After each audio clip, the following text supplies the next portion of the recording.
Là, ça fait...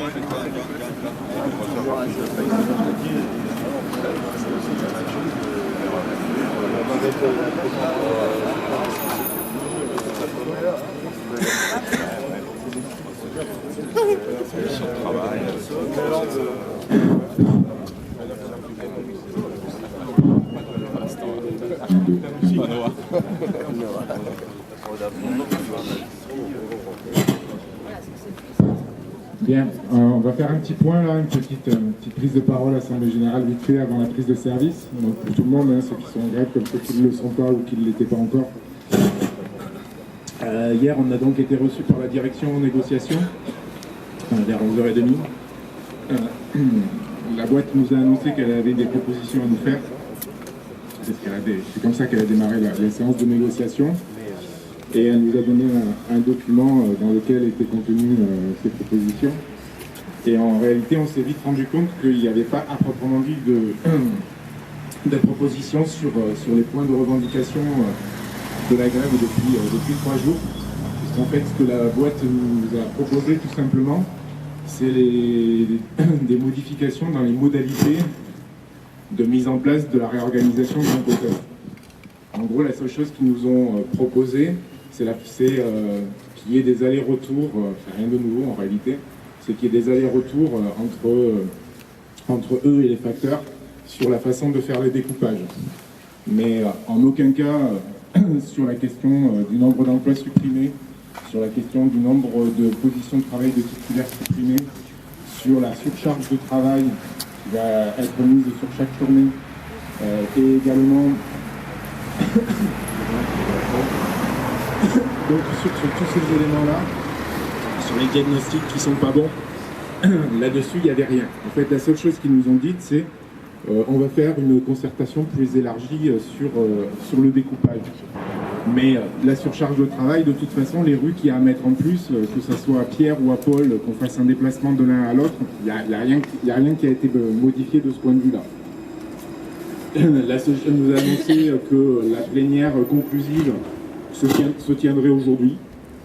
Donc là également, de toute façon, ça donne très clairement le ton qu'elle ne comptait pas modifier quoi que ce soit.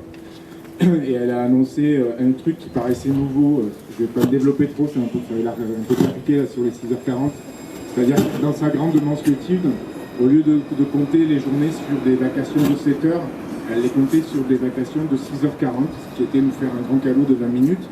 Mais ce grand cadeau ne changeait rien au nombre de quartiers lettres, ne changeait rien au nombre de positions de travail globales sur le bureau. Donc voilà, ils font des bidouillages sur le temps en rajoutant 20 minutes ici, 20 minutes là, machin, mais ça n'a aucune incidence sur le nombre d'emplois. Donc en gros c'est pas des propositions à proprement dit. Clairement, la direction, hier, elle a voulu donner le change et pouvoir dire qu'elle nous recevait et qu'elle nous faisait des propositions, mais dans la réalité, il y avait rien de neuf. Il y aura peut-être des collègues qui étaient en égo qui voudront rajouter des choses, mais voilà, c'était à peu près ça. C'était à peu près ça le discours.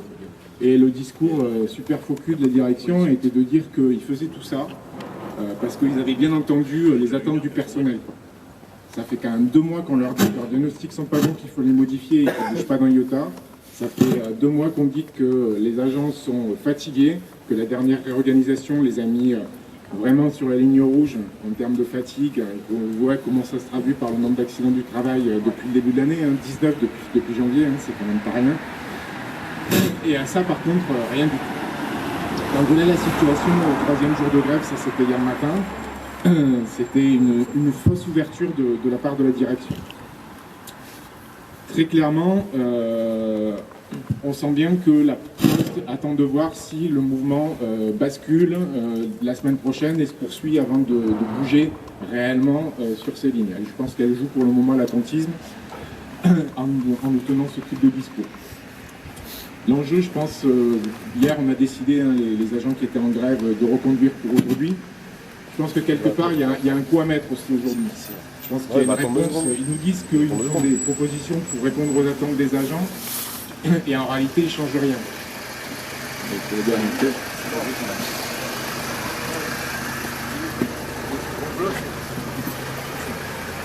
C'est gratuit pour tout le monde. Donc voilà, je crois que la réponse des agents, elle doit être à la mesure de la situation. Je crois qu'ils tiennent un discours comme quoi ils répondent aux attentes des agents tout en n'y répondant absolument pas. Je pense que les agents doivent avoir une réponse la plus claire possible aujourd'hui, qui est la poursuite du mouvement, et je dirais même son développement et son ancrage pour ceux qui peuvent, et ceux qui veulent. Et je pense qu'aujourd'hui, la meilleure réponse à apporter la direction, c'est d'être plus costaud que ce qu'on était hier, et qu'on soit plus de grévistes aujourd'hui que ce qu'on était hier. Donc c'est pour ça qu'on vous fait le compte-rendu et qu'on vous fait la proposition de rejoindre le mouvement. Pendant que j'y suis, et après je laisserai peut-être la parole à Dorian ou à d'autres s'ils veulent rajouter des choses, on voulait vous clarifier aussi un point sur la question du droit de grève, et la façon dont on peut l'utiliser. Dans le cadre d'un préavis illimité, on a la possibilité de rentrer dans la grève, d'en sortir quand on veut, et également d'y re-rentrer quand on veut. La Poste hier a communiqué auprès des agents en leur disant que si après avoir fait grève et être rentré au boulot, ils ressortaient, la Poste les placerait en absence irrégulière. On est allé voir l'inspection du travail hier matin, et l'inspection du travail nous a confirmé hier que chaque agent avait le droit, c'était un droit individuel de chaque agent, de sortir, rentrer et ressortir au moment où il l'entendait. Et l'inspection du travail devait envoyer un courrier hier après-midi à la Poste pour lui dire cela. Nous, pendant la session de négociation, on lui a également rappelé les règles du jeu vis-à-vis de ça, et on a demandé à ce qu'ils arrêtent de mettre des coups de pression aux agents, et que les agents pouvaient rentrer et sortir rejoindre le mouvement de grève quand ils le souhaitaient, et qu'on serait très vigilant sur cette question-là, et très intervenant si la direction continuait à faire des coups de pression sur les gens. Donc voilà, ça c'est pour que chacun sache, ce qui veut dire que quand on est en jour glissant, par exemple, on peut s'arrêter, si on est en grève, admettons, le mardi, qu'on est en jour glissant le mercredi, on peut complètement arrêter son mouvement de grève le mardi en fin de journée après sa vacation, et le reprendre le jeudi matin. Voilà. Clarification également, puisqu'on est un petit peu nombreux, voilà, on est quand même, aujourd'hui on attaque le 4e jour de grève. Il y a des collègues qui ont fait, on est nombreux à l'avoir fait, hein. On a des collègues qui ont fait un jour, des collègues qui ont fait 2 jours, d'autres qui ont fait 3, d'autres qui ont fait 4. Chacun un petit peu à son tour, ce qui montre quand même que l'ensemble des collègues sont concernés par les revendications qui ont été posées, et que même ceux qui ne sont pas dans la grève sont dans un soutien à la grève, ça paraît une évidence depuis le début. Par contre, il y a une clarification à apporter, c'est que l'enjeu, c'est de gêner la production. C'est que la boîte se trouve contrainte de négocier. Je dis ça parce que du coup, en période de grève, quand il y a des collègues qui perdent 50, 100, 150, 200 euros, on ne fait pas d'heures sup. Voilà, c'est un rappel. Il y a peut-être des collègues ou des copains qui n'ont pas compris. C'est peut-être de bonne foi, donc on le rappelle. Faire des heures sup pendant la grève, c'est prendre un peu les communs des copains et copines qui sont dehors. Voilà, je tiens quand même à le préciser parce que c'est pas des choses qui se font, c'est pas correct. Ceci étant, je le rappelle aussi, on est tous conscients que la grève c'est dur, que le pognon on a des petits salaires, donc on a mis en place une caisse de grève. Comme je l'ai dit lors de la prise de parole il y a une semaine, c'est pas la sécurité sociale, hein. Elle sera pas en capacité de payer la grève intégralement à tout le monde, c'est pas ça. C'est un effort collectif pour la remplir, pour aider celles et ceux qui sont le plus fragiles financièrement, pour qu'on puisse tenir, et parce que le but au bout c'est de gagner. D'accord ? Aujourd'hui, on a récolté plusieurs centaines d'euros dans la caisse de grève. On approche des 1000 euros. C'est bien, ça montre qu'il y a un soutien réel et efficace à la grève. Ça veut dire qu'on va pouvoir, quelques personnes qui sont en difficulté et qui veulent rester, on va pouvoir compenser un petit peu la pression financière.